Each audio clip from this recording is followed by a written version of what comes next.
Ladies and gentlemen, brothers and sisters, good evening and welcome.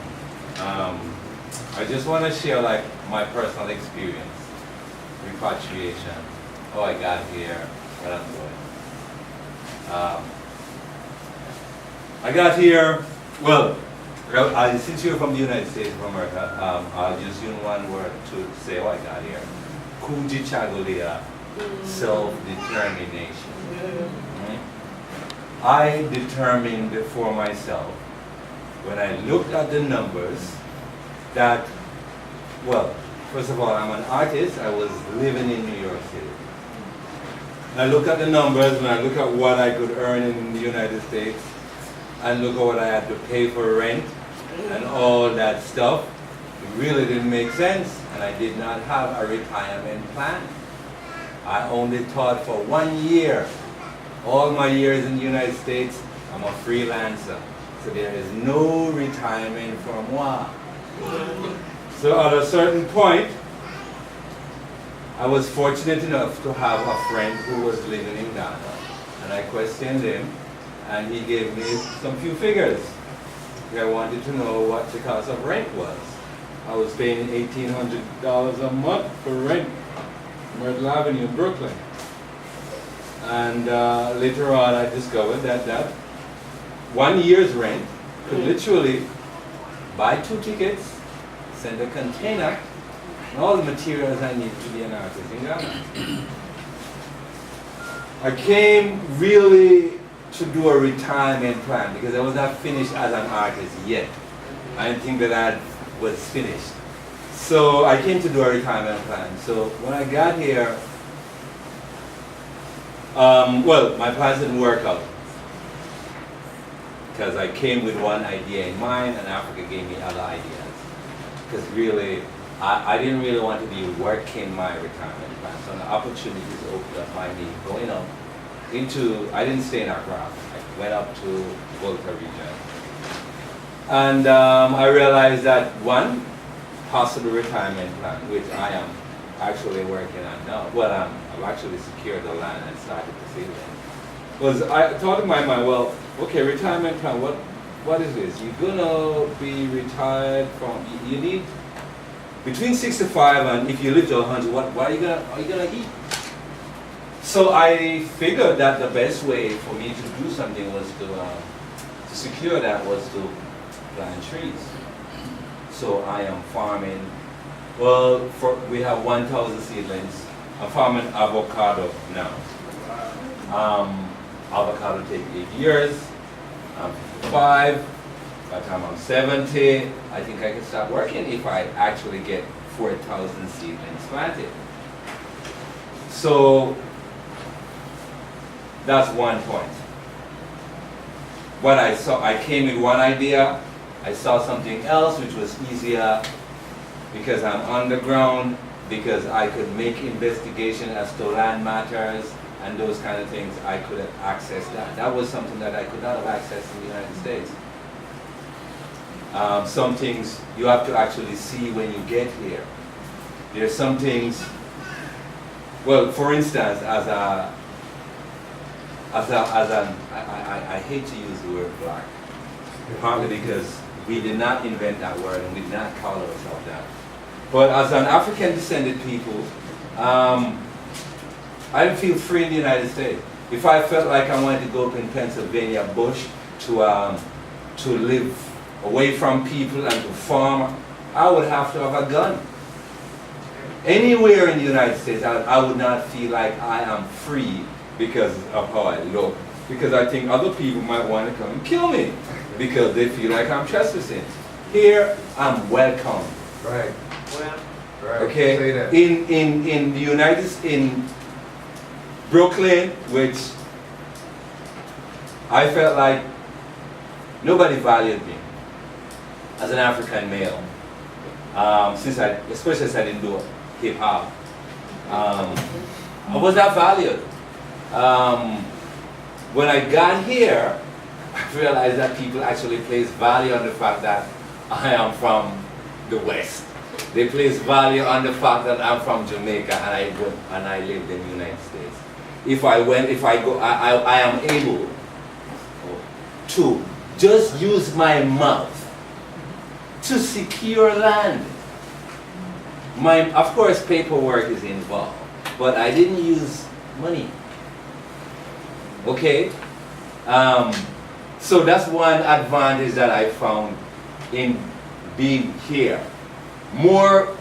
A greater value is placed on the African male here than it is in the United States. We have no value there. Now, I'm for valuing the African nation, not just the males, but the females. Right. So, I want to go back to repatriation now, to talk about them as the 3 R's that we really need to understand. Repatriation, reparation, and restoration.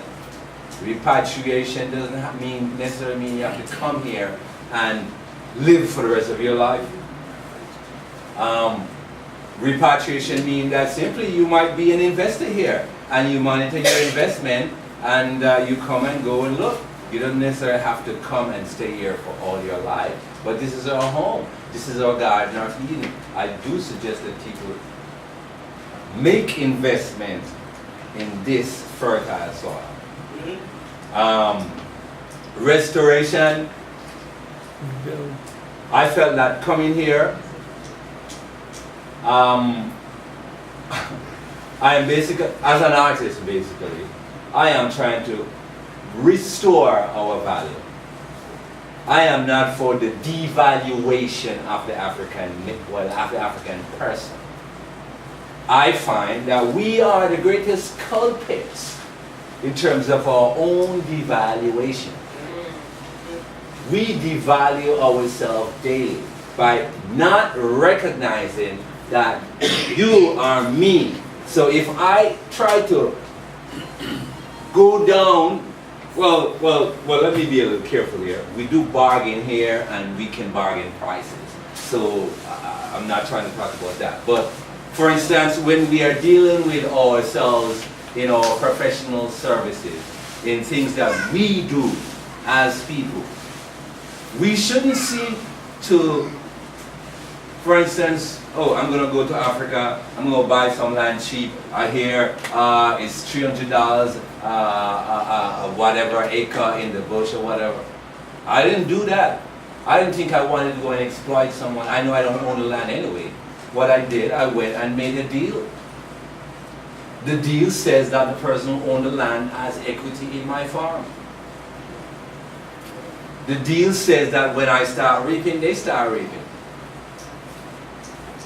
So, to get back to that restoration of we need as a people to restore our own value to ourselves. It has been given, well, first it was forced, but we have negotiated it away. Governments have negotiated it away here in Africa and the rest of the world. Okay? We take advice from others as to what our value should be. So we want to stop that process and start to actually claim our own value, state our own value. And as for the third R, repatriation, restoration, and revaluation. Let us from this moment start to place new value on ourselves, because I don't want to say re-evaluation. Yes. We really want to revalue.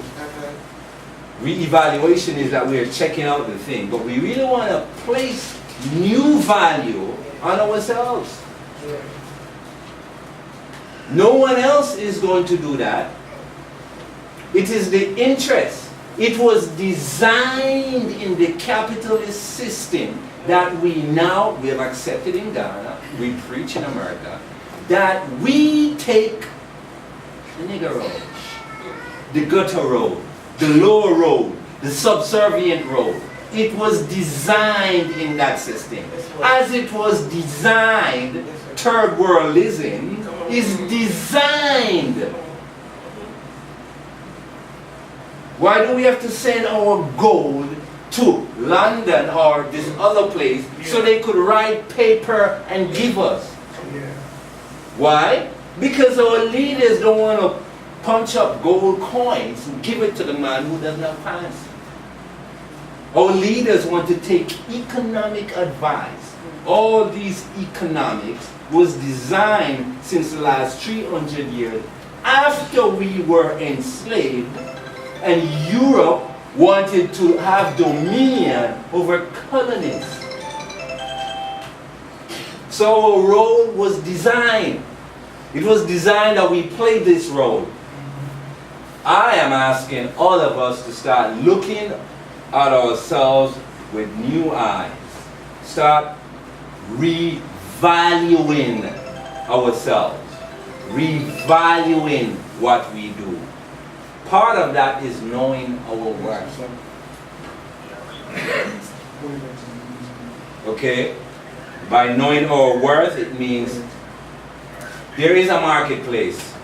We have skills, we are professionals.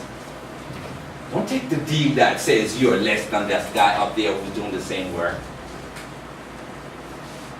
Don't take that deal. Say no. Move on.